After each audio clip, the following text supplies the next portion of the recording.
राजकुमार का भाई सुनील कुमार, जिसने मेरे पास 1 महीने पहले महीने से लगातार तीसरे दिन मेरे से बातचीत कर रहा था, बोल रहा था कि दीदी हमें मारने की धमकी दी जा रही है मनुवादियों द्वारा, क्योंकि होली को लेकर कुछ ऐसी घटना हुई थी वहाँ पर जिनके बीच में हाथापाई भी हुई थी और भी कुछ लेकर के मतलब उनके बीच में लड़ाई झगड़ा हुआ था, कुछ चौराहे वगैरह पर भी लड़ाई हो गई थी। तो उन्होंने कहा कि दीदी हमारे साथ में ऐसा ऐसा हो रहा है। मैंने कहा कि भाई एक काम करो, आपके साथ अगर कुछ ऐसा वहाँ पर हुआ है मनुवादियों द्वारा तो आप पहले पास ही थाने में, जो आपके पास का थाना है उसमें आप पहले एक एप्लीकेशन दे दीजिए, फिर उस एप्लीकेशन को मेरे पास व्हाट्सएप पे सेंड कर दीजिए, फिर मैं उसको देखती हूँ, फिर मैं उसमें कुछ करवाती हूँ कार्रवाई वगैरह। उन्होंने कहा कि दीदी हम एप्लीकेशन देने के लिए बोलते हैं तो हमें मारने की धमकी दी जाती है। किसको मारने की धमकी दी जाती है? राजकुमार के परिवार को, राजकुमार के भाई को, सुनील को, जिसकी आज हत्या कर दी है आगरा जिला फतेहपुर सीकरी के अंदर। आज हत्या कर दी गई है। आज फिर कॉल आया, लेकिन मेरा फोन बंद था। मुझे अलग से सूचना मिली थी कि आज उस भाई की हत्या कर दी गई, जिसने मेरे से खुद मदद मांगी है। दीदी मेरे साथ ये घटना होने की संभावना है और मेरे को इस चीज की धमकी दी जा रही है। मैंने कहा कि भाई तुम थाने में सूचना दो, क्योंकि थाने वाले फिर ये कहेंगे कि हमें सूचित नहीं किया। लेकिन उस थाने वाले एसआई को भी सूचित किया, उस दरोगा को भी एसआई सूचित किया, लेकिन उस दरोगा को और एसआई को भी सूचित करने के बाद भी कोई कार्रवाई नहीं हुई और मनुवादियों को हौसला बढ़ाया, मनुवादियों को सूदी और सैदी, और मनुवादियों ने आज ये काम कर दिखाया जो उन्होंने धमकी दी थी, आज उन्होंने उस भाई की हत्या कर दी। क्योंकि सरकार योग्य तैनात किया और पुलिस प्रशासन पूरा बिका हुआ है। पुलिस प्रशासन कतई बिल्कुल भी सख्ताई नहीं बरत रहा है। क्राइम हो रहा होने दो, लेकिन कोई सख्ताई नहीं बरतता। बहुजनों के साथ कोई भी अत्याचार हो, कोई भी उत्पीड़न हो, कोई भी कुछ भी हो, अब योगी का जो ना बुलडोजर नहीं चलेगा। दलितों पे ही, गरीबों पे बुलडोजर चलता है। अब उन मनुवादियों पे योगी का बुलडोजर नहीं चलेगा। मनुवादियों के वे तो रिश्तेदार लगते हैं ना, योगी के रिश्तेदार लगते हैं ना मनुवादी, तो अब योगी का बुलडोजर नहीं चलेगा उन पर। योगी का बुलडोजर नहीं चलेगा, लेकिन हमारे डंडे जरूर चलेंगे, हमारे डंडे जरूर चलेंगे। उन पुलिस वालों को जाकर मैं सुधारूंगी, उनकी छाती पे पैर रखे मैं उनकी नाव वर्दी फाड़ दूंगा, क्योंकि उनके शरीर पर वर्दी सही नहीं है। दुरुपयोग हो रहा हमारे कानून का। हमारे बाबा साहब के लिखे संविधान में, कौन से संविधान में ये लिखा था, कौन से आर्टिकल में ये लिखा हुआ था कि किसी के भाई की भी हत्या कर दो, किसी भाई को भी मतलब ओढ़ने पहनने पे, मूछ रखने पे, किसी तीज त्योहार पे ना बनाने पर हत्या करी जाएगी। कौन से आर्टिकल में ये लिखा हुआ था कि आप किसी के भाई के भी, किसी गरीब परिवार के भी घर को बुलडोजर से तोड़ोगे? किस में लिखा हुआ था? जो योगी आदित्यनाथ की सरकार में इतना गुंडा राज, अब नहीं बर्दाश्त होगा। अब बहुत ज्यादा बर्दाश्त कर लिया, अब नहीं होगा। अब आर्य पार जैसे सभी समाज के मेरे साथियों ने, बहुजन समाज के साथियों ने राजस्थान के अंदर एकता दिखाई थी ना, आज वो वक्त फिर आ गया है। आपको आगरा सीकरी, फतेहपुर सीकरी के अंदर एकता दिखानी होगी। मैं भी वहाँ पहुंचूंगी। मेरी अभी फिलहाल तबीयत खराब है, लेकिन मैं फिर भी वहाँ जाऊंगी। मेरे को बुखार इतना तेज है, लेकिन मैं फिर भी आपके सामने लाइव हूँ और आपको महसूस नहीं होने दिया होगा कि मेरी तबीयत खराब, लेकिन मैं जाऊंगी और उन मनुवादी गुंडों को सबक सिखाऊंगी और इस सरकार को भी गिराऊंगी, चाहे मुझे इसके लिए खुद को मारना पड़े, चाहे थाने वालों को भी मारना पड़े, चाहे थाने में आग लगानी पड़े। अब एसआई का और एसएचओ का जो है ना इलाज मैं करूंगी जाके। सभी साथियों को आगरा फतेहपुर सीकरी पहुंचना है, ज्यादा से ज्यादा संख्या में। मुझे ये ना हो जाए कि वहाँ कोई नहीं पहुंचा है। सबको अपनी एकता दिखानी पड़ेगी, वरना ऐसा तो हम किसी दिन जो ना कोई भी नहीं रहेगा इस भारत में, गुंडा राज रहेगा और हम नहीं रहेंगे इस भारत में।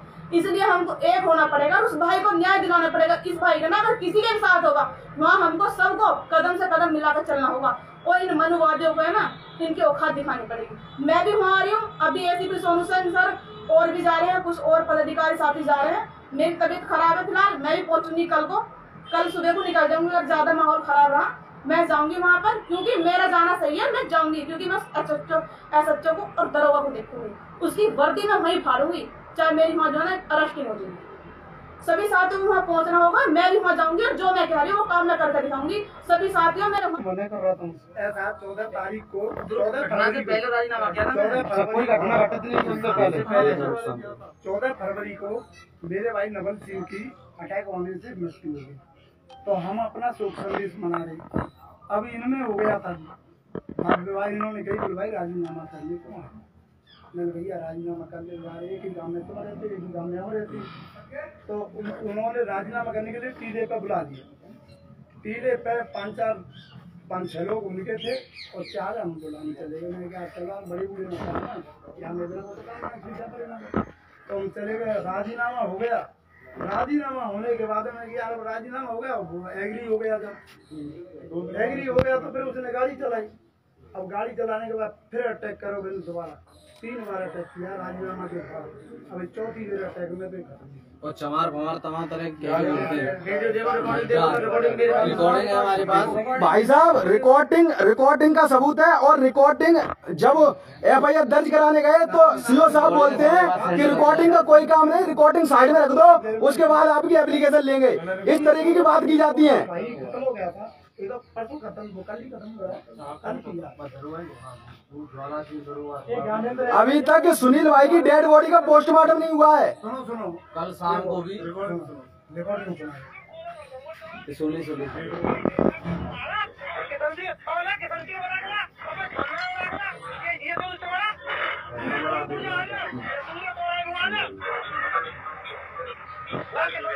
ये रिकॉर्डिंग में साफ साफ दिख रहा है कि बंदा गुंडई तरीके से गाली दे रहा है और कह रहा है चमड़ा पीतर भर देंगे, ये कर देंगे। फिर भी पुलिस प्रशासन क्यों खामोश, क्यों पुलिस प्रशासन हाथ में हाथ धर के बैठा है, ये बात समझ में नहीं आती। अगर इतना ही काम करने का शौक नहीं है तो चूड़ियां पहन के घर बैठ जाओ, अपनी औरतों को भेज दो यहाँ पर पुलिस चौकियों में। सीधी सीधी बात करते हैं, साफ करते हैं। भीमसेना राजनीति नहीं करती, कूटनीति करती है। और आज इन्हें पता भी पड़ जाएगा कि कैसे कूटनीति होती है। बताइए आप। यहाँ अपना डॉक्टर कौन है? तो सर उन्होंने फिर 3 बार अटैक किया है। 3 बार अटैक होने पर फिर भी हमारे पास में सूचना आई। उस लड़के ने फोन किया, हमारे भाई चाचा ऐसे बात है। फिर हम गए, मैंने यार कहा, फिर जादू के कुछ लोग थे उनसे भी समझ आई, कुछ माँ के बंदा गुंडेरे के थे उनसे भी समझ आई, पर उसने किसी की नहीं। उन्होंने अपनी मनमानी करते हुए और इस लड़के को 4थी बार में अटैक करने पर खत्म किया। 3 दिन पहले मेरे को बुलाया था फोन कर, मैं फोन कर गया। इनके किसने बुलाया था फोन करके? तरुण था और राजू था, संजू था, तीनों ने फोन कर रहे थे। 3 दिन से फोन कर रहे थे, मगर 3 दिन से मैंने उनका फोन उठाया नहीं था। फिर ये तो उठा लिया, मुझसे बोले थे राजकुमार तू आ जा, राजीनामा करवा देंगे, तू गाड़ी चला। ये बात किसने कही थी? ये चलाई थी, तरुण ने कही थी। समाज की है वो, उनसे रखा, उनके खास आदमी तरुण साहब, तरुण है उनके खास मित्र है वो भी। वो बोले थे तू आया, तेरा राजीनामा करवा देंगे, तेरी गाड़ी चला, कोई दिक्कत नहीं है। मैं आया तो मेरे को घर के नहीं कह देंगे जब तक मैं नहीं जाऊँगा। फिर 2 दिन पीछे भैया के पास, कल तो भैया के पास बुला लिया। भैया कैसे कब आए थे, ये घटना तो कर दी इन लोगों ने। भैया कह रहा था और मैंने पूछा भैया कहाँ आ रहे हो? भैया बोला मैं आ रहा हूँ, राजू बुला रहा है मुझे, राजू संजू बुला रहे हैं। कल मेरे को CO बता रहे थे महेश जाटव, ये कह रहे थे घर से झगड़ा करके निकला है। कोई बात तो झगड़ा करके निकला है और कुछ गाड़ी का विवाद है। अरे यार CO का तो काम है मैटर को दबाना। ये बैंचोद इसने मोटी रकम ले रखी है, ये जाटव जाति पे कलंक है ये। इसको मैंने 2 बार समझाया है, अगर थाने में रहना, अगर नहीं रहना तो ट्रांसफर करा ले, किसी और को कुर्सी पकड़ा दे। उस दिन भी कहा था SSP के सामने, मैं देख ले किसी दिन आधे घंटे पे चढ़ गया, बढ़िया तरीके से रगड़ दूंगा तुझे। और आज भी मुझे कह रहा है कि तुम समझ नहीं रहे बात, आ तू यहाँ पर तब हम तुझे समझाएंगे। अब समझा देंगे अच्छे से, जब होगा ना यहाँ भाई साहब राजस्थान बढ़िया तरीके से रगड़ दो। मैं कह रहा हूँ भुआस होगा, बढ़िया तरीके से रगड़ दो CO को भी और SHO को। जेल नहीं है, फोन करके कह दो जो भीड़ वहाँ पे इकट्ठी है वो SSP कार्यालय पहुँच जाए। जिंदगी में दोबारा आसानी कह दो अपने लोगों पर। भाई अपने अपने फोन निकाल के कह दो जो भीड़ वहाँ इकट्ठी है वो सब SSP कार्यालय पहुँच जाए।